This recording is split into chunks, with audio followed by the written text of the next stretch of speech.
Criminology is a true crime podcast that may contain discussion about violent or disturbing topics. Listener discretion is advised.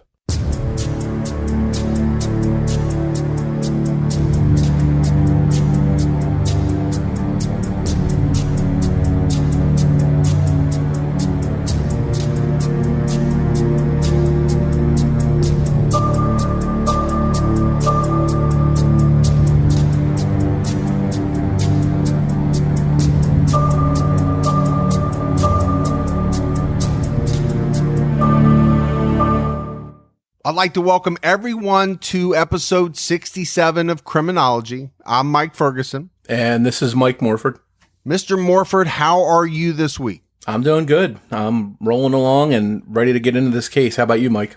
No, I'm doing great too. And, you know, we've got a lot of things coming up. You and I are going to be in Chicago in a couple of weeks on the 13th for a little true crime podcast festival, which I think is going to be interesting. Yeah, it's going to be cool to meet up with all the listeners and the fellow podcasters. That should be a lot of fun. Yeah, not as big as Crime Con. And this is the first year for this thing. So I'm really kind of interested to see how it plays out, how it's set up. But, you know, to hear that people are coming from Sweden or, you know, when you hear something like that more, if you're like, wow, really? You are getting on a plane to fly to Chicago for a day to hang out with some of your favorite podcasters. That is very cool. Yeah, it seems like a once in a lifetime opportunity. I'm really looking forward to it. All right, Morph, we had some new Patreon supporters, so let's go ahead and give those shout outs. We had Liz, Brittany Purdy, Christine Hazel jumped out at our highest level, and Christine is amazing. She was at Crime Con. She's one of the strongest women that I know, and we wish her all the best. We had Angie, Nicole Farrell, Lauren Beams, Debbie Self, and Suzanne Pfefferly. So, Morph, a lot of amazing support. We say it every week. We could not be any more appreciative than we are. Yeah, I think that we owe a big thanks to all the people that support us on Patreon. It really means a lot. And if you'd like to help support the show on Patreon, you can do so by visiting patreon.com/criminology. All right, brother, we have all of that out of the way. Let's dive into the subject for this week's episode. We're talking about Molly Bish. It was 19 years ago this week, June 27th, 2000, that 16-year-old Molly Bish arrived at Comins Pond in Warren, Massachusetts to begin her shift as a lifeguard. But just less than 30 minutes later, the first swimmer showed up and no Molly. There was no lifeguard on duty. Molly disappeared and was never seen alive again. Her remains were found 3 years later, about 5 miles from this Comins Pond. And while there have been several suspects in her murder, no arrests have ever been made. The murder investigation became the largest and most expensive in Massachusetts history at that time. And to help us tell Molly's story, her sister, Heather Bish Martin, joined us. So you'll hear from her a lot throughout this episode. Warren, Massachusetts is a small town in western Worcester County, about 75 miles southwest of Boston. With a current population of 5,135 residents, Warren appears to be the ideal and safe place to raise a family. It's the main reason John and Maggie Bish moved here with their 3 children, John Jr., Heather, and Molly, from Detroit, Michigan. They moved the year after Molly was born. Years after their move to Warren, the Bishes learned the hard way that no matter the size or appearance of a town, bad things happen to good people everywhere. We have a very small family. My mom and my mom's family is from Michigan. And actually, my parents moved out here. I was a toddler when they moved out here because they were living in a suburb of Detroit, and a woman was murdered. A pregnant woman was murdered. And they really, were struggling with it, and it was in their neighborhood, and they felt like maybe we should move back to where my dad grew up, this small town in central Massachusetts, might be a lot safer than, suburbs of Detroit. And so that's what they did. And, to have what happened to my sister in our small town happen was incredibly traumatic and detrimental to my parents. Molly Bish was born on August 2nd, 1983, like we mentioned, to John and Maggie Bish. By the summer of 2000, Molly had completed her junior year of high school, where she was a varsity athlete. She played both basketball and soccer. She was goofy. She loved funny movies like Forrest Gump and anything with Adam Sandler in it. She loved to laugh. She loved people, and she felt the world very deeply. And she was disturbed by things that were inequitable or unjust. And I remember when she was in high school, and I was actually doing my student teaching at the time, and there was a group of special ed kids that would come into her art class, and Molly would write them notes and cheer them or make them feel welcomed and that they were a part of the class. And just to have that sort of that wisdom and that empathy to reach out and try to make others feel included was really the sense of what Molly was and who she was. And at just 16, Molly was no stranger to work. She had given up her Saturdays to train to become a lifeguard and eventually landed a summer job at Comins Pond in Warren, a swimming hole surrounded by pine trees with a water slide and a small beach. She had just gotten a second job. She was working at an ice cream place as well as lifeguarding, and she was really proud of being able to buy her own clothes and her own stuff that she wanted, and she was working on getting a car. My brother had been the lifeguard at our local swimming pond for 3 years prior, and he had come back from college and wanted to make more money and had really gotten into this building and landscaping kind of thing. So he was working for a company building fences, and so Molly took over the job. He had trained her for a week prior, so it was really her 8th day of work and one of the first weeks that she was working by herself. I was kind of nervous about Comins Pond myself personally because, again, I'm older and, I knew the pond as a place where people would go gather to smoke weed or that was the worst that was happening back in the early 2000s, 90s as they were smoking weed. We didn't have any big meth scene or any big heroin scene at that time. But, I knew kids were probably drinking up there and partying in the woods. So I was a little nervous, there's sketchy characters up there. I don't know. And I had talked to her about that. And then there was a younger boy who had gone to school with her who had kind of a crush on her. And he would ride his bike up to see her every day and, hang out with her. And again, he was a couple years younger. He's a little bit shorter. And, my mom and I had both talked to her about, he's still a boy and, they have stronger upper body strength than you, even though you think you're bigger and older and more mature and can handle him, just be careful and cognizant. And we're in this small town. So Molly would go to this little shed and pick up her lifeguard equipment, including a beach chair. So there wasn't the whole big lifeguard chair that you sit on top of. She was sitting in a little beach chair at the time of her disappearance. On Tuesday, June 27th, 2000, Maggie Bish drove Molly to work for her 10 a.m. shift. So Molly had only been a lifeguard for about a week or so. The parking lot was empty, except for a dump truck that was dropping off a load of sand. Molly told her mom, "I love you," and then exited the vehicle. Maggie waited for the dump truck to leave before driving away. This was the last time she saw her daughter alive. And it was roughly about 20 minutes later, a woman named Sandra Woodworth arrived at the pond with her children. She would tell CBS's 48 Hours in 2004, quote, "The first aid kit was wide open. Backpack was on the bench. Her towel was draped over the back of the chair. Sandals were in the front. The Poland Springs water bottle was right there. But there was no Molly." An hour later, Molly's boss, the parks commissioner, showed up and Molly was still not there. He also noticed her personal items and the open first aid kit. Now, this parks commissioner is important to Molly's sister Heather, and she'll be talking about him more in this episode. Warren police were sent to the pond. At this point, Molly had been missing for 3 hours, so police called Maggie Bish, who immediately knew something was wrong. John and Maggie Bish rushed to Comins Pond. They were horrified to find that their daughter was not at the pond. We weren't notified that Molly was missing until 1 o'clock.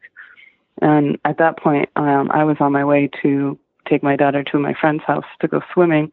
And my mom called hysterical saying Molly's missing. And I thought, well, that just sounds weird. They must be mistaken. I'm like, I'll meet you at the pond on my way to my friend Nicole's house. And, they just have to be mistaken.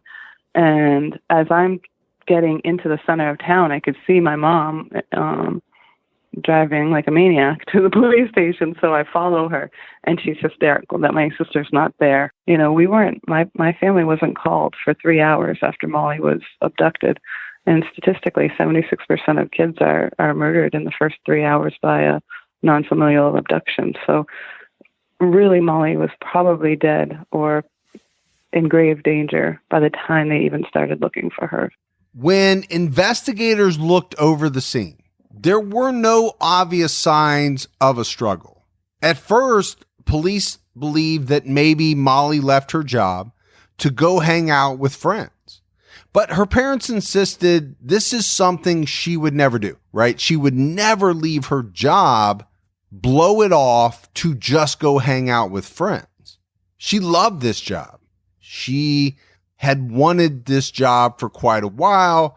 She put her mind to it and she got it. She also had left her personal belongings behind. Police checked with Stephen Lucas, Molly's boyfriend. They also checked with some of her other friends, but Molly wasn't with any of them. Police also entertained the thought that Molly had drowned. But again, this was something that her parents didn't buy either. She was athletic. She was a good swimmer.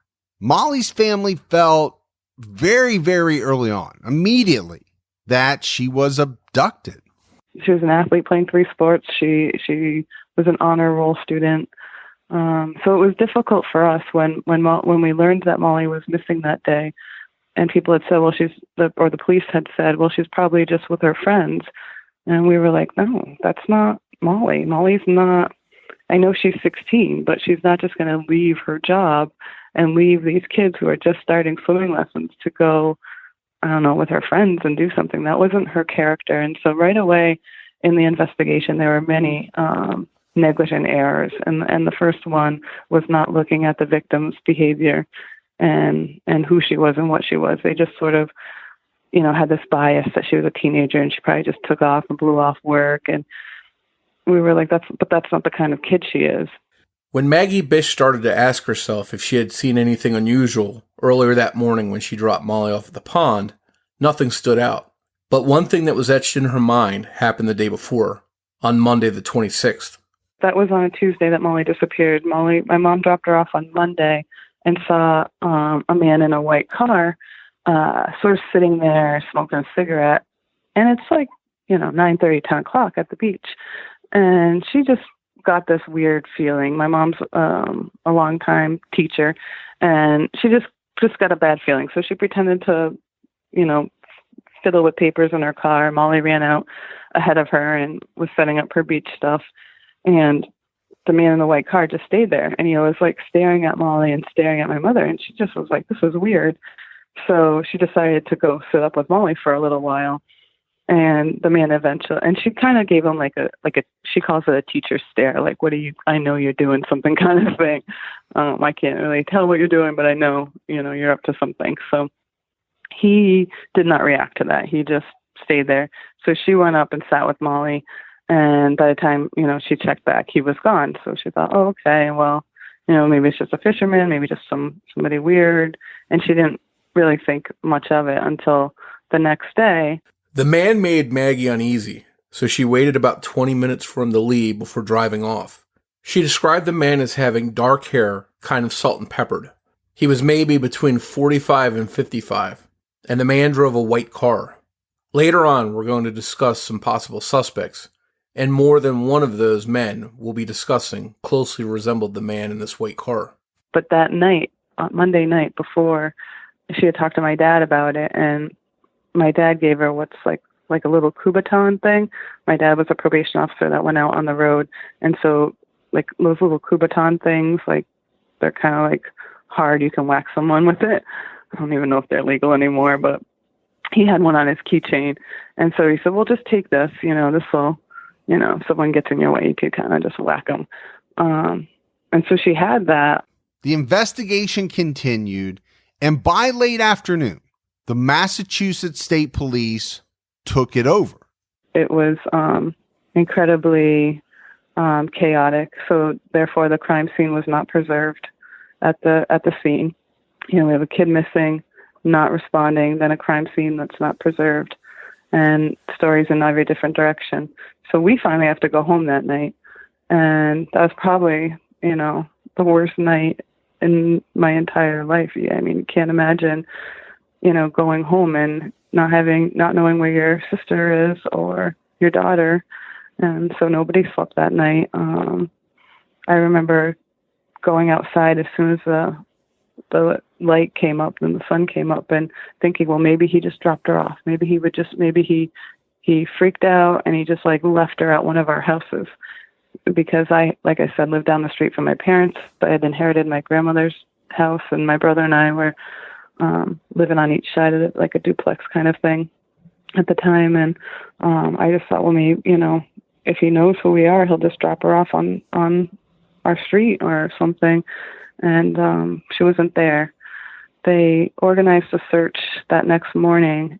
That search for Molly was a massive one, and it lasted over the next several days. A large number of volunteers from the local area also assisted in the search.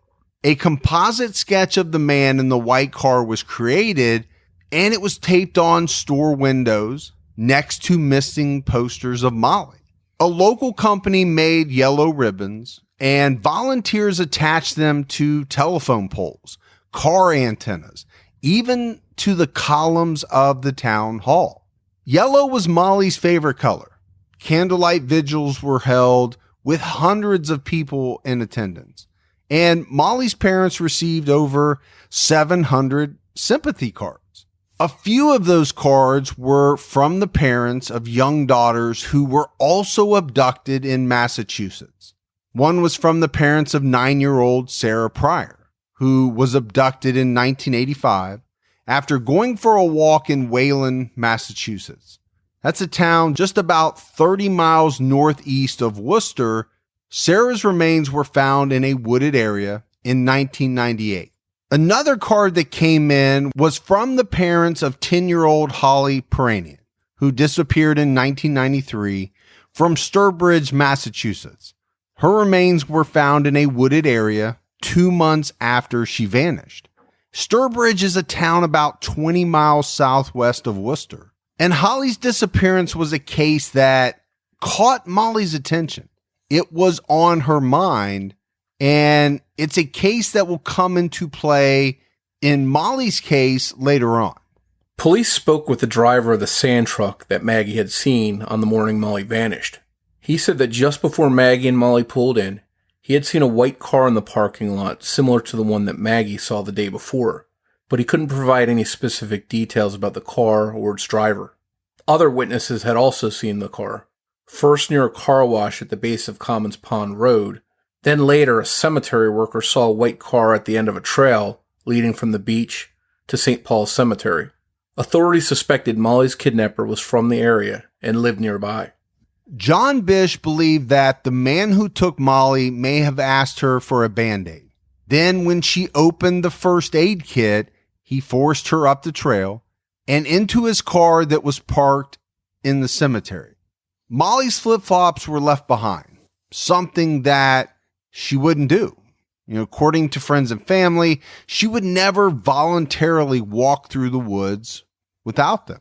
What really struck me is when I went to the pond that day she was missing, her shoes were there. And Molly was one of those kids that wore shoes. Like, she wasn't one that like to walk around the grass with bare feet and, be the grounding hippie. She didn't like anything squishy. She didn't want to touch any bugs. She was like, put the Adidas shower shoes on and that's it. I'm not going in the sand or anything. So again, that behavior, looking at the victim and seeing what do they do and how do they act, and is that normal or abnormal? And that wasn't done in Molly's case. And so right away, the trajectory of the investigation was set in the wrong direction. The pond sits next to a cemetery in town, and you can access the cemetery from a different road. You can use a path to walk from the pond to the cemetery. There's a lot of different paths behind the pond. We used to go mountain biking behind there and, hiking and stuff. And it's, a beautiful area. But there is a path that leads directly to the cemetery. And there was a white car spotted by one witness at the cemetery in that time frame of Molly's disappearance. So it's very likely that person parked in the cemetery, walked the path, and, now where the pond is, there's like a hill that you go up to hike to this path to the cemetery. So this person could literally sit on this hill, wait for her to get there, wait for her to get settled. Could have faked a distress like, oh, I cut myself. Can you run up here and grab me a Band-Aid? Molly would have jumped up. She wouldn't have grabbed the police radio if it's just a minor ailment. She wouldn't have put her shoes on to help in an emergency. If it was someone familiar to her, she would have just jumped up and not felt in any way that she needed any protection, so to speak. And given that we believe that the lifeguard or the first aid kit was open, we do think that someone was waiting and feigned an injury and got her out of there somehow that way. The district attorney at the time of Molly's abduction was John Conti. Conti and his team focused on the white car theory and did a cursory search of 125 white cars. The next step was interrogating local sex offenders. One of them, convicted child rapist Oscar Belargian, bore a striking resemblance to the composite sketch. He had admitted to meeting Molly at a party, but Maggie, who saw the man in the white car, was not convinced Oscar was her daughter's kidnapper. The resemblance was there, but the hair was wrong, and investigators did not have enough evidence to proceed further.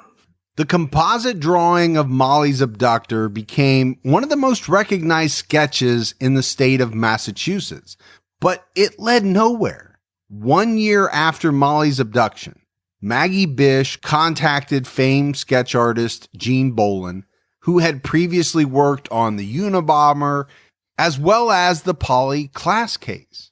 For several hours, Maggie and Gene talked while Gene drew the portrait. When the drawing was complete, Maggie felt something was missing. So Gene kept working. She kept trying to adjust this composite sketch. When she was finally finished, Maggie instantly felt fear. It was him.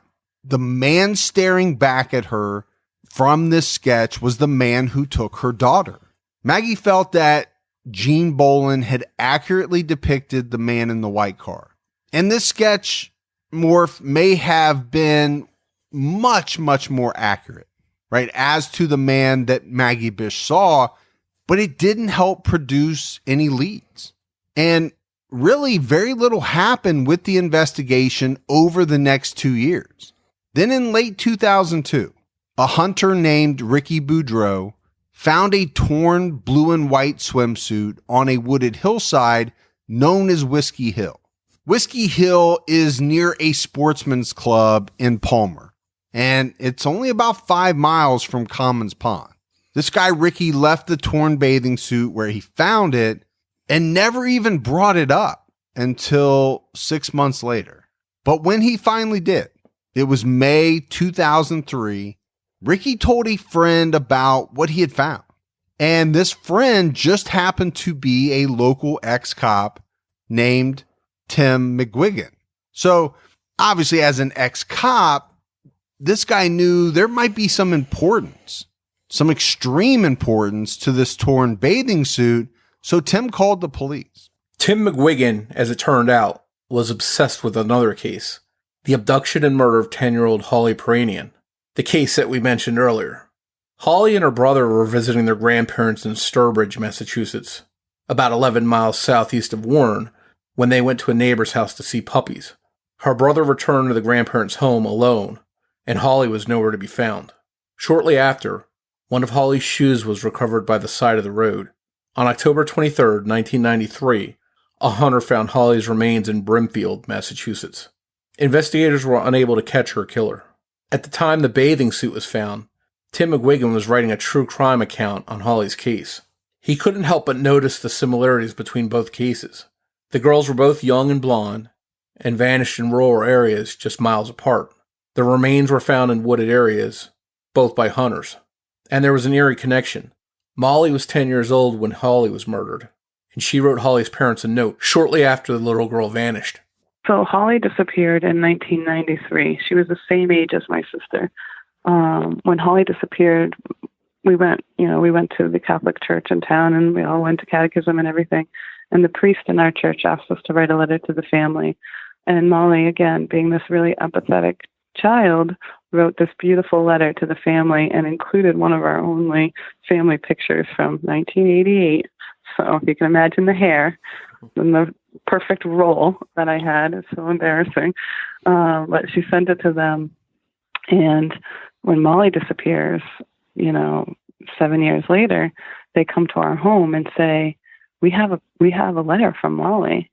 And so right away that connected us, just as family victims experiencing the same thing. Here's an excerpt from Molly's letter to Holly's parents. I am very sorry. I wish I could make it up to you. Holly is a very pretty girl. She is almost as tall as me. I wish I knew Holly. I hope they found her. And these are the things, Morf, that I think, can really tug at your heartstrings, right? Molly, at the time that she wrote this letter, was 10 years old and was so moved by Holly's disappearance that she felt she should take the time to write a letter to her parents. Yeah, I think that says something about her character and her personality. I agree with you 100%. Not every 10-year-old in America would do that. No, I'm not saying if you don't do that, you're a bad person, but I think it says something about Molly. I think you're right. Now, Tim McGuigan, along with Ricky Boudreau, the hunter who first found the bathing suit, they returned to Whiskey Hill with investigators. They went to the exact spot where Ricky Boudreau first found the bathing suit, and miraculously, the suit was still there. And it didn't take long for police to announce the discovery of the weather-beaten bathing suit, which they said was much like the one Molly was wearing when she vanished. Tim McGuigan began his own investigation at Comins Pond and hired criminal profiler John Kelly to develop a profile of the killer. John Kelly later told the show 48 Hours, "We felt he had to be a hometown guy because of the way Comins Pond is situated. He knew which roads to take. I mean, this deed was carried out in an almost perfect way until her body was found. He wouldn't be as good. He wouldn't be as methodical. Because bear in mind, this has been the perfect crime for 3 years. He got away with murder." And I do think, Morf, this makes a lot of sense. We've heard a little bit about Comins Pond. It's not like you're, on a major road pulling into this place with a bunch of parking spots, right? This is more of a rural setting. And given the fact that there are multiple places for ingress and egress, I do think it makes sense to theorize that whoever took Molly had to be somewhat familiar with this Comins Pond and the roads in and out of it. It does make sense that this would be somebody that's local and not somebody that just came in off a major highway. Yeah, I think that's a great point. You're taking a huge chance as an outsider, not knowing the area at all, not knowing where you're going. You're taking a huge chance. to abduct someone and then hope that your getaway is clean. So I think for all of those reasons, I agree with the people that believe this is most likely either a hometown guy or somebody from one of the surrounding areas, right? Doesn't have to live right there to know, but can't be from another state passing through is my thing. A thorough search of Whiskey Hill took place, and the first bone was found on June 3rd, 2003. It was an upper arm bone from a person 14 to 20 years old, roughly about 500 feet from where the bathing suit was found.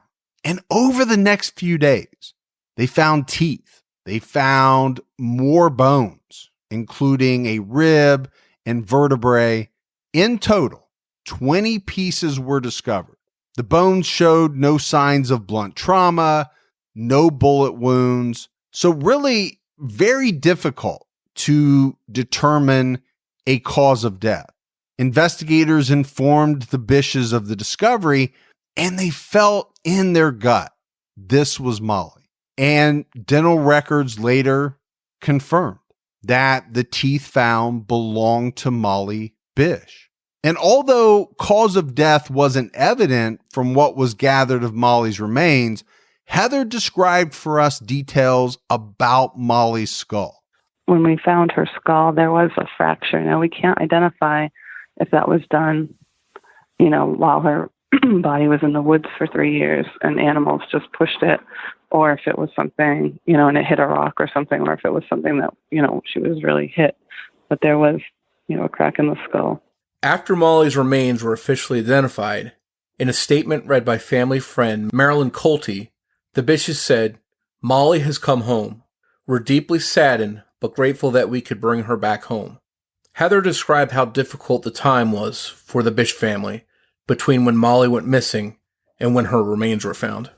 It was incredibly difficult. I think, again, we were that small family. We would do these things called Fragile Fridays, and we would meet at this little place called Charlie's, and it had like fish and chips and, grinders. It wasn't the least fancy place you can imagine, but every Friday, no matter where we were, my brother would come from work, wherever I was, Michaela, and, she could get like gummies or lollipops they had the old fashioned machines there and everything, candy machines. And we would just eat dinner together every Friday.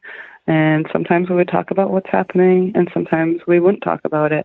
And sometimes, one of us would be in a bad place, and other times we would be almost like quote unquote normal. But I think that was really, I guess when I talk to people now about grieving and loss and survival, that was hanging on. That's what I call hanging on and holding on. We just held on to each other. There wasn't any answers. There wasn't a secret recipe. There wasn't anything that we particularly did that got us through. I think we just held on and sort of gave each other the space to be angry or be sad or be depressed or be whatever we were, and just held on. Elizabeth Smart was found in April before Molly was found, and that honestly we had just met her family before that, and it just gave us a lot of hope that maybe there would be a resolution that was, that we would get her back. And so it was very difficult, a month and a half later when we found her bathing suit, and it was torturous. It was a month and a half long search, going out different days. I would leave my job teaching at lunchtime and go thank the searchers because I was so afraid if they didn't know that we were grateful that they would stop. And I knew that it was going to be like finding a needle in a haystack because your body, it's been 3 years. Your bones are spread out. There's animals around here. We live with bears and, all kinds of wild creatures out there. And so, I think it was really important to our family that the searchers knew how much we appreciated what they were doing because it was June and it was hot as hell and sticky and, thick underbrush, and they're climbing in pickers and just picking through years and years of just stuff in the woods to help us. And, we recovered 26 of Molly's bones. We were fortunate that we did find her skull so that we were able to identify her right away. But over the course of that time, we had to submit the DNA tests. I mean, it was like a horrible movie. It's like something you can't imagine, you don't want to imagine living through because it's just so horrific. And I think the only thing that, we realized is that we couldn't fix this. There was no way that we could put those pieces of Molly's body back together and make her alive again. You just don't really have a choice but to be okay. You don't. I mean, you have your parents losing their minds. They're not the same. You have your other siblings. You have your other family. You have all these people that you have to be okay for. So, I guess there sometimes just isn't a choice but to keep going, keep holding on. On August 2nd, 2003, Molly Bish was finally laid to rest. As tough as it was to know that Molly was gone, it was a relief in some ways to the Bish family to have her remains, as Heather discussed with us. I think it took away the terror of knowing that my sister wasn't being held and raped every day. That was certainly one way to, I guess, sort of feel relieved that she wasn't being consistently abused. She wasn't locked in a shed having kids with some sexual predator. So that,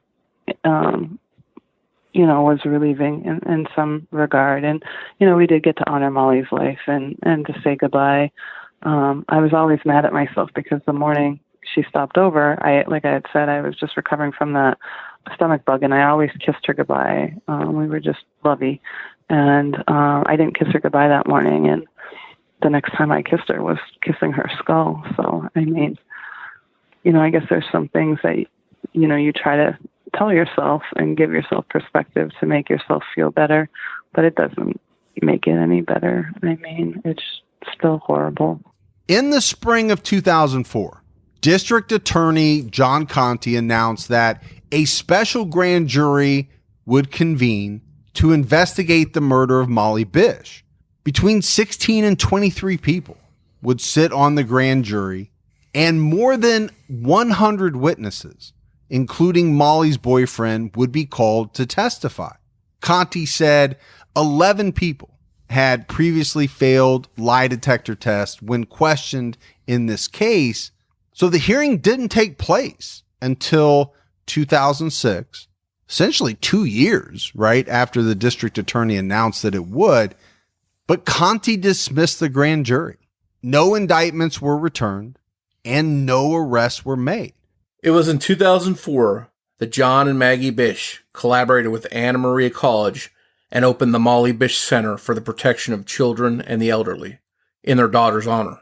According to the center's website, the center was established with a mission to strengthen prevention, increase awareness, and expand participation at all levels of the community, and to enhance response capacity to meet a broad range of needs for children and the elderly.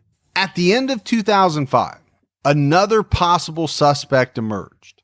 In the summer of 2004, John Regan was charged in 2 cases that involved allegations of sexual assault.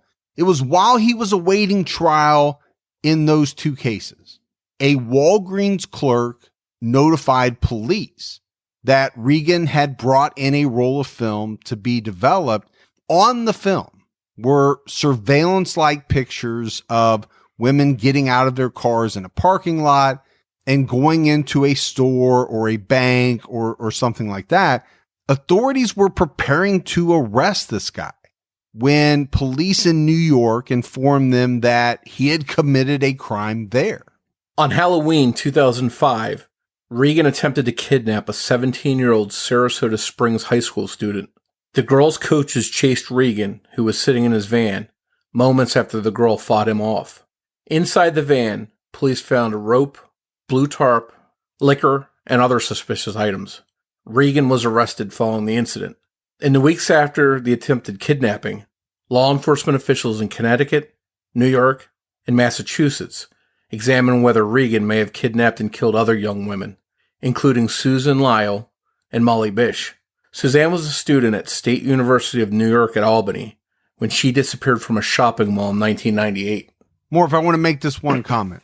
Okay. Nothing good has ever come from a man driving around in a van by himself. Tell me one thing that has ever come out that's been good. You can't do it. Yeah, and it's, I think in some of the true crime podcasts, people joke about those vans, but oh, sure. If you see a van cruising around at a slow speed, the first thing you're doing is looking closely to see what's going on and taking notes and maybe writing down license plates. Yeah, I mean, I don't want to profile people, but if you're a man and you drive around in a large van by yourself, I'm taking special note of you. Let's put it that way. Now, DNA evidence gathered in Regan's 2004 arrest linked him to a 1993 rape in Waterbury, Connecticut. However, District Attorney Conti confirmed that Regan was not in the area when Molly Bish vanished on June 27th, 2000. So this guy looked very, very promising as a possible suspect in the Molly Bish case, but it turned out to be another dead end. In June 2007, John Bish, Molly's father, suffered a stroke, but he survived. In August of that year, Robert Burno Jr., who was then 54 years old, was accused of assaulting a female jogger in Brimfield. On July 21st, he resembled the man seen at Comins Pond when Molly disappeared. Police briefly investigated this guy, but they never charged him in Molly's murder. On October 13, 2008, Stephen Lucas, Molly's boyfriend at the time of her abduction, was killed in a car crash on Palmer's Fuller Road. He was driving his 1990 Honda CRX at a high rate of speed when he lost control of the vehicle and hit a utility pole. Lucas wasn't wearing a seatbelt. Heather described how Stephen, naturally being Molly's boyfriend at the time, was looked at as a possible suspect. Heather told us how that suspicion affected him for the rest of his life, and how the Bish family doubted that he was involved in Molly's death. Right away, Molly's boyfriend became a suspect because that's I guess, they look at your dad and your boyfriend or your husband. He was 16 years old. His name was Steve Lucas. He was crucified in the press. If you ask me, here's a kid who, had some learning disabilities, who came from a family who the stepfather was abusive to the mother. They were known, they had some alcohol issues. And he didn't have the tools. To me, as an educator and human development kind of studier, I could recognize that Steve he just didn't have the tools. So he was sort of crucified by the media because his relationship to Molly and because of his reaction. And I just don't think he knew what to do. We always found it hard to believe that a 16-year-old could kill a kid and keep a secret for that long without telling anybody, without having, a wider net of people supporting and executing this whole dumping a body and all of that and keeping that secret for three years. We found that really hard to believe. Steve, unfortunately, became, incredibly depressed and struggled with his own issues in relationship to this and died in a car accident in like 2008 or 9 or something. So that was really tragic. In November 2011, investigators began to look at convicted child rapist Gerald Battistoni, who at the time was 49 years old. He was serving 10 to 12 years in prison for repeatedly raping a 13-year-old girl. So obviously, Morf, this is not a good guy in any way, shape, or form. But what happened, and the reason why he hit police radar, there was a private investigator named Daniel Malley who went to talk to Battistoni. And he was really there talking to him about the murder of Holly Peranian. So Daniel was probably asking him questions about Holly. We don't know the exact nature of the exchange, but what we do know is that after Molly left the prison, Gerald Battistoni slit his throat and tried to take his own life. So, I mean, you can imagine there's something strange to that. And the police would think, well, maybe there's something to it. We need to take a look at this guy. And I think one of the main reasons why this investigator was delving into Battistoni was because the mother of the 13-year-old victim was a real estate agent who had a home for rent near Holly's grandparents' home. And so she had a sign in the yard, and the sign had her name on it. It had her photo, everything. Add on to that, the 13-year-old rape victim lived in Warren near Comins Pond at the time Molly vanished. And according to Battistoni's wife, on the day that Molly disappeared, Gerald was working on their white Chevy car and at some point took it for a drive in the Warren area. Add on top of all of this, the guy very closely resembled the man in the composite sketch in Molly's case. Then we had Gerald Battistoni, who came on the radar as a result of a child rape case, and he was being investigated by a private investigator out of Worcester. And as this private investigator was investigating this rape case, and the rape case was had something to do with a custody situation. So that's the angle that he was working on this, and he didn't intend or know that Molly stuff would come out of it. But as he's investigating this guy, he finds out that Gerald Battistoni is a informant for the Palmer Police Department, and that he has impersonated police officers in Springfield, and he was obsessed with a young woman who lived in the area of the cemetery where Molly was close to being at the pond, and she was a blonde-haired girl, 16 years old. He had a lot of sexual inappropriateness with his girlfriends, making them dress up like young women and really weird stuff. He went to jail for the child rape. Gerald Battistoni died of natural causes 3 years later in 2014 while still in prison for those rape charges. In 2012, new evidence and the reevaluation of existing evidence in the murder of Holly Pranian linked a man named David Pouliot to the murder. Pouliot passed away in 2003. Authorities wouldn't say what the evidence was that linked him to Holly's murder, but forensic tests showed that either Pouliot or people associated with him were in the immediate area at the time relevant to Holly's disappearance and the finding of her remains. Pouliot had gone fishing and hunting in the same area where Holly's body was found, but while authorities could link him to the crime scene, they never named him as a suspect. It's worth noting that Pouliot's resemblance to the composite sketch in Molly's case is very close. When asked about Pouliot, Heather Bish Martin was quoted previously in a news story saying, "My mom had always referred to the person she saw in the white car as having deep set eyes and dark features. He truly resembled that." Investigators never found a direct link between Holly's case and the murder of Molly Bish. Pouliot did not have a record of violent crimes or sex offenses. A few months later, in May 2012, Kenneth Tatro, an Iraq War veteran who testified before the grand jury in 2006, passed away. He was only 30 years old. Police were interested in this guy because they thought he may have seen something regarding Molly's disappearance. Back in 2000, Tatro told the Republican he was concerned because he saw a man in a white Corsica hanging around the Comins Pond parking lot and staring at Molly. The man was in his 40s and not known to the area kids.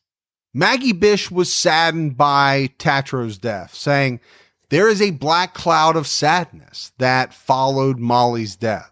Also in May 2012, the FBI started investigating Molly's murder at the request of Heather Bish Martin. She sent a letter to the district attorney requesting that his office allow the FBI to help. And just a month later, 20 items of evidence found at both crime scenes were tested for DNA. This evidence included cigarette butts found at Comins Pond. The new county district attorney, Joe Early, said, "We hope to get a break there. As we've said before, time can be your enemy right away, but as years pass, time becomes your friend." There is a variety of emotions involved with this as opposed to other homicides. This one is unique for so many reasons. In July 2012, a woman named Bonnie Kiernan came forward suggesting her sister's killer was involved in the murders of Holly Peranian and Molly Bish. Her sister was Crystal Morrison, and she had been murdered in 2008 by her longtime boyfriend, Rodney Stanger. In 2012, Stanger was in jail in Florida for Crystal Morrison's murder. Bonnie Kiernan had gone through her sister's belongings in a trailer Crystal shared with Stanger. She was disturbed by what she found. She later described her findings for a news story. She was quoted as saying, "There were an awful lot of hair ties, scrunchies, and barrettes that wouldn't fit my sister's age. At 50 years old, you're not going to be wearing a 12-year-old's barrette." Bonnie also found a firearms ID renewed just before Molly's murder. The photo of Stanger on the ID resembled the sketch of the cigarette-smoking man driving the white car in Molly's case. Bonnie told police that she received a cryptic phone call from Crystal right before her sister's violent death. Crystal asked Bonnie about her bird named Molly and then whispered the word murders into the phone. Massachusetts State Police took several of Crystal's belongings to the state crime lab for testing, and police labeled Stanger a suspect in the case after they learned he lived, hunted, and fished not far at all from Comins Pond, where Molly disappeared from, and the Palmer Woods, where her remains were found. We had Rodney Stanger, who came into the picture in 2009 because he murdered his girlfriend, Crystal Morrison.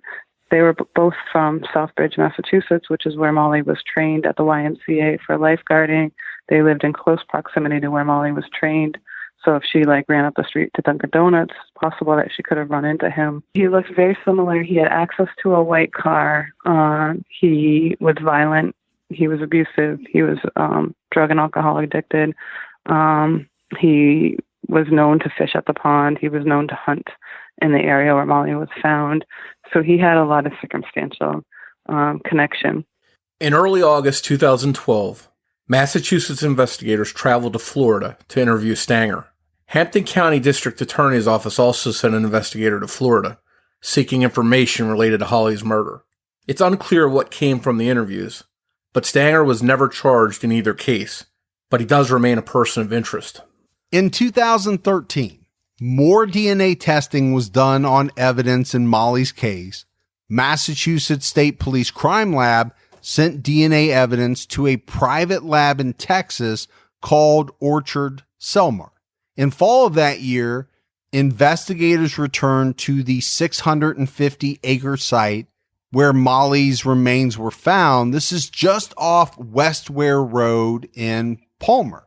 Construction workers were building a racetrack there at the time, and Molly's family thought that maybe they would unearth more bones and more evidence, right? There were some things that had not been recovered at that point in time, such as the pink tank top and the plaid shorts that Molly was wearing the day she vanished. But just in case, investigators spoke with the workers to explain what to look for while digging, and they were told to contact authorities if they found anything. Investigators also brought in cadaver dogs as the digging was going on, but they didn't find anything. A few months later, on June 27, 2014, the 14th anniversary of Molly's disappearance, police announced that new evidence may have been found. A private investigator hired by the Bish family returned to where Molly's remains were found and discovered a buried paper bag containing plaid boxer shorts and some pink clothing material, both similar to what Molly was wearing on June 27, 2000. The family believes the killer buried it there after 2003. The evidence was sent off for testing in the state lab, but as of now, there's been no confirmation as to whether or not these clothes belong to Molly. In July 2014, a judge dismissed a lawsuit brought by Tim McGuigan, the former cop who led police to the bathing suit in 2003. Tim had claimed that he deserved a $100,000 reward for leading investigators to the bathing suit. And according to his attorney, some posters indicated that the reward would be paid, quote, for information leading to Molly. But District Attorney Joe Early and his predecessor John Conti both testified that those posters were put up by an independent foundation and that the reward was only for information that led to an arrest and conviction.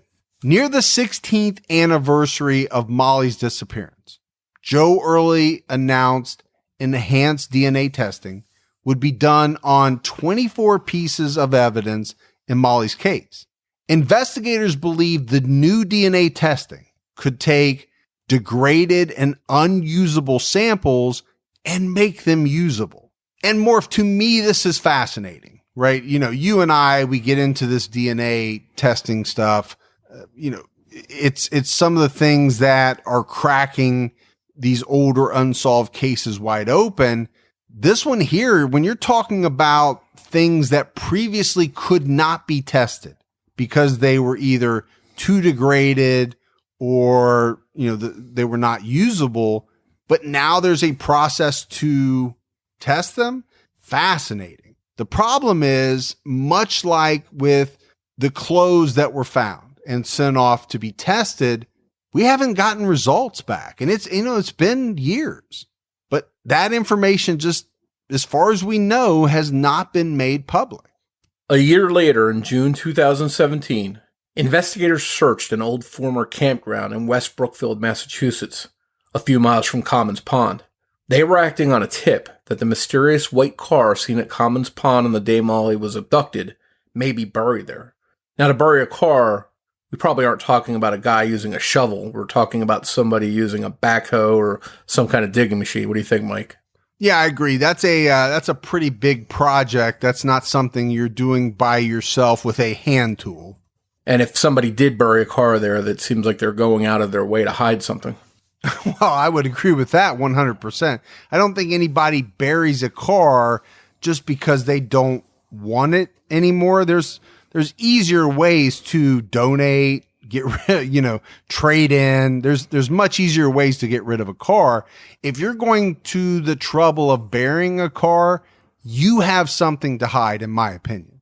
The tip about the buried car was the result of a 2014 tip campaign called Just One Piece.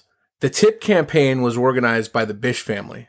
Incredibly, 4 separate individuals came forward then and identified a new person of interest. These witnesses all indicated a vehicle might be buried at the campground. Searching at that campsite for that buried car, along with investigators, was Sarah Stein, a private investigator hired by the Bishes, Peter Massey, a professor of forensic science at the University of New Haven, and a team of students. The group searched the ground of the old sawmill campground for several hours using ground-penetrating radar. Despite this huge search, the authorities have not commented on what was or wasn't found there.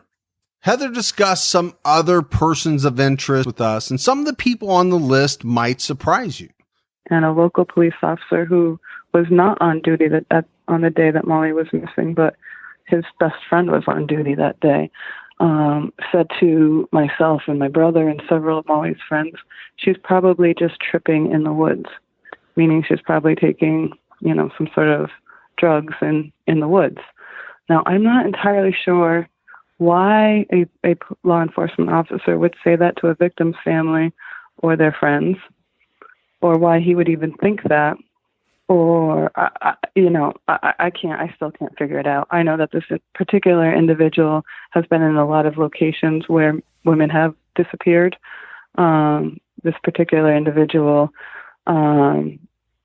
is online ranting and raving about women, and he, in fact, lost his police position in Warren as a result of threatening young women as they were, walking down the street. He was like yelling and calling them names, and they actually recorded him on their phones. Yeah, he still is a police officer. We've looked at the 2 police officers that worked for the Warren Police Department who are still on the radar. One was on duty that day, and his best friend was not on duty, but he was the one who said that Molly was probably tripping in the woods. He had a weird obsession with blonde girls, young girls. He's always, he just lied a lot throughout the investigation and gave false information to the state police. And then when you look at his track record of where he's worked, he worked in Vermont, not far from where some other young women have disappeared. So he's still on the radar. And I believe the chief of Sturbridge Police is very aware of these 2 people because I've let him know. So, and I continue to get tips all the time. Another suspect was the Parks Commissioner. He had a history of sexual inappropriateness with his family. He lied to the police about seeing my brother that morning. I'm getting tips on his sexual inappropriateness with women right now. So I feel he's a good person to continue to look at. I don't know that he's been ruled out or ruled in. I just don't think there's enough evidence yet. I hear that Parks Commissioner that I previously talked about is being sexually inappropriate with CNA nurses that are coming into his home now. I've gotten several tips on this individual and how he's treating young women who are coming into his home to care for him. And I'm terrified. I'm terrified that one of those girls is going to get hurt because we couldn't identify this guy. He saw my brother the morning that Molly disappeared in a hardware store in the next town, and he was buying duct tape and rope, and saw my brother. And my brother talked to him, and then at 11 o'clock, an hour or so later, or 2 hours later, he's getting called saying the lifeguard's not here, and he's telling the police, well, John is supposed to be there. It's John's working, it's not Molly. So again, he diverted the investigation initially to the local police as well. They're thinking, oh, well, we don't even know who's supposed to be there. So the suspects and persons of interest in this case really run the gamut based on what Heather told us in this episode. You've got some real dirtbags with a history of violence and rape. You have the Parks Commissioner telling lies on the morning Molly goes missing, and he's seen buying rope and duct tape that morning. And then you have the possibility of some shady cops. And this has to be really frustrating for Molly's family, and also for investigators, because they have to weed through this mess of people to see if any one of them is Molly's killer. On the 17th anniversary of Molly's disappearance, the Bish family released a new video seeking information about her death. In the 6-minute video, Maggie Bish speaks directly to her daughter's kidnapper. To the man who took Molly Bish, does June 27th, 2000 mean anything to you? I remember it as a warm summer day. We left home, we picked up the police radio, and then we arrived at the pond. The sand truck was there. We watched, mesmerized like little children, as the sand fell gently to the ground. Molly and Mom for the last time. Molly said, "Goodbye, I love you," and ran off. It was her 8th day on her new job as a lifeguard. That was the last time I saw or heard from my Molly. I have held those words wrapped around my heart to sustain it from breaking into a million broken pieces. 1 year later, on the 18th anniversary of Molly's disappearance, police once again announced more DNA testing was being done. District Attorney Joe Early said, what we're doing right now is we're testing some people. We've gotten some DNA samples from people. We're matching that against some of the DNA we've gathered in the case, some of the evidence. To this day, neither the DA nor law enforcement have announced the results of any DNA testing performed in Molly's case. In the years since Molly was killed, the Bish family has really taken on the role of advocating for laws to help find and protect missing and endangered kids, and to help identify the suspects that commit these heinous crimes. There was no way that we could put those pieces of Molly's body back together and make her alive again. We couldn't fix this bad guy. We couldn't find him. We couldn't solve this case. We couldn't make the police do the right things. We couldn't make anyone do anything. But what we could do was one tiny thing, and that was to help other people realize that, maybe we aren't as safe as we think we are. And, Molly was, our foundation started really with, they had come to our house two weeks after Molly disappeared and said, we need a nice head and shoulders shot to put on the news. They were finally letting this come out on the news. I mean, it was really not best practice on missing kids, because you want to get that picture out there. 1 in 6 children is recovered with just a good, solid head and shoulders picture. And we didn't know that. And Molly was the third child. My parents didn't even know where their camera was. So their pictures of Molly were like with prom makeup on or being silly. And so they didn't have a whole lot of just clean head and shoulders pictures of her. Plus she was, at that age where she was cutting her hair and dyeing her hair every other week. So it was tricky. And so we focused on that one small thing. If we could just help families feel safer, then that was just one crumb to make this whole puzzle maybe better, and I think that because my parents did that, they kind of modeled that kind of behavior for others. And a lot of people have taken on those kinds of endeavors. We can't fix the bad things that happen in the world, but if we can just take a piece of that puzzle and try to make it better. Right now I'm working on an initiative for familial DNA testing in Massachusetts. So we use familial DNA testing as a resource for law enforcement in 12 other states in this country. And in Massachusetts, it's not available yet for our investigators. And they've been solving unresolved cases left and right in California and Utah and many other states. And so I've never written a bill in my entire life, but I gave it a good old college try a couple months ago and submitted it to my my former Senator Ann Goby out in central Massachusetts, and she agreed to work on it and, clean it up, obviously, because, like I said, I've never written a bill before, but they're working on it. And now I have a public TV channel who said, you know what, Heather, we want to help you with this too. And why don't we make an educational video so that when you're talking about this bill, you can sort of succinctly show how and who it's going to help. And so they're helping. So I think once you start sort of doing one thing and knowing that you can't fix the big equation, but you can contribute to something, you get other people that want to help you, and you find those helpers, like Mr. Rogers said. They come out of the woodwork and they do help you, and things do get better. I mean, because of my parents, we have Amber Alert in Massachusetts and nationwide. I mean, we have people talking about safety and sex crimes and predators and laws across the country, the Adam Walsh Act. So, just doing one little thing has made the biggest difference. And I think that when you're trying to deal with something that's so horrible and is never actually really going to get better, I'm never going to not miss my sister. I'm never going to be okay in June. I'm never going to have a normal life. But I can try to make it better. So, maybe others won't ever have to go through that.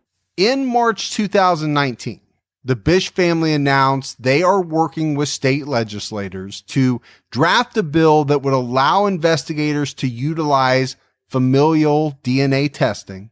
And you and I have talked about it, Morf, right? Many old cases like Molly's have been solved already using genetic genealogy, including the Golden State Killer and so many more cases after that. Heather Bish Martin told the media, our law enforcement would be able to look at these genealogy websites and see if a partial DNA match would match somebody in the perpetrator's family. And if so, then they do their old school investigative work. The synopsis of the bill details exactly how law enforcement would use the DNA and how it would be kept confidential until a case was made or a person was charged. And who knows, maybe these new laws and these exciting DNA advances will help solve Molly's case one day. Until that day comes, Molly Bish's family continues to wait for answers, and they're holding out hope that Molly's killer will not get away with what he did. If you want to learn more about Molly's case, please be sure to check out the Facebook page run by her sister Heather called Who Killed Molly Bish? And if you have any information regarding the Molly Bish case, please contact the Massachusetts State Police at 508-453-7575. A very special thanks goes out to Heather Bish Martin for joining us to help tell Molly's story. Thanks also goes out to Debbie Buck at truecrimediva.com for writing and research assistance in this episode. If you haven't done so, please go out, give us a 5-star rating. Keep telling your friends. Oh my gosh, that helps more than you could possibly know. We appreciate it all. If you want to find us on social media, you can find us on Twitter with the handle @CriminologyPod. You can also find us on Facebook by searching for Criminology Podcast. And if you'd like to join the discussion group, search for Criminology Podcast, Discussion and Fans. All right, Morph. So that is it for another episode of Criminology. But we'll be back next Saturday night with an all new episode. So until then, this is Mike And Morf. and we'll talk to you then. Take care, everyone.